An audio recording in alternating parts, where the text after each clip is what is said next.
My people, you ever wonder how marriage takes start? Who bring the idea say make man and woman suppose dey together? Today gist no be boyfriend and girlfriend talk. Na the original love story wey God write with him own hand. Genesis chapter 2 verse 13 to 25 go show us how Garden of Eden no be just garden, na place of purpose, peace and partnership. You ready? Make we enter inside.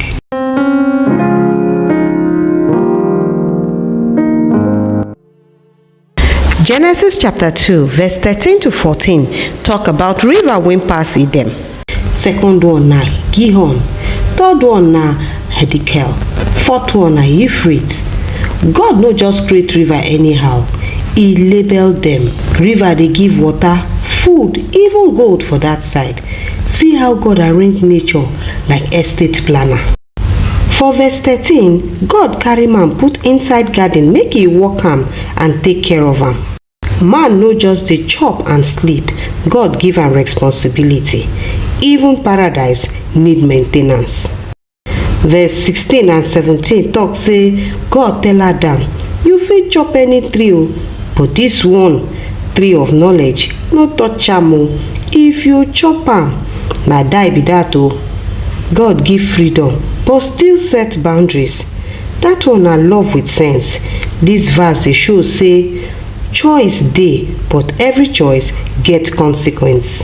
For verse 18, God say, e no good make man dey alone. I go make am helper wey match am. Omo, God notice say loneliness no dey sweet. He want better companion for Adam. No be just anyhow helper, but person wey balance am. Verse 19 to 20 talk say God form animals from ground, bring them come meet Adam to name them, but none fit match Adam as partner. Adam begin name lion, goat, elephant, mosquito, but still im heart empty.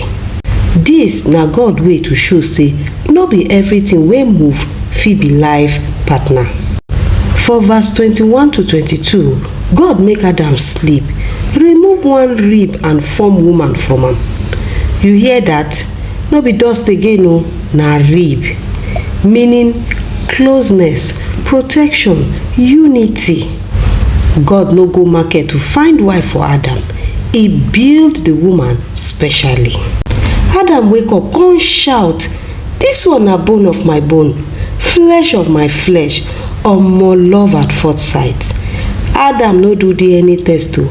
He know say this one na him own. God sabi matchmake pass dating app. This one na for verse 23 you go find am. Verse 24 talk say that na why man go leave him papa and mama join with him wife and dem go come become one. Original marriage formula, no third party, no ex, no side talk. Na two become one. Verse 25 make us to understand say both of them naked, no shame. Chai! That one na true intimacy. No guilt, no secret, just peace. When God dey inside relationship, shame disappear. Make we talk about the benefit of Genesis chapter 2 verse 13 to 25 to man. Number 1, purpose. God give man work, not just comfort. 2, companionship.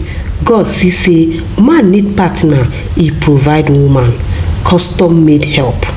Number 3, boundaries with freedom. Teach us discipline, self-control. Number 4, God establish union with love, unity and respect. Lessons wey we fit learn from Genesis chapter 2 verse 13 to 25 be say, number 1, no man be island. Even with all animals, man still need real connection. Number 2, God dey involved in relationships. Let God pick for you, no rush. Number 3, responsibility first, then relationship. Adam walk before Eve come o.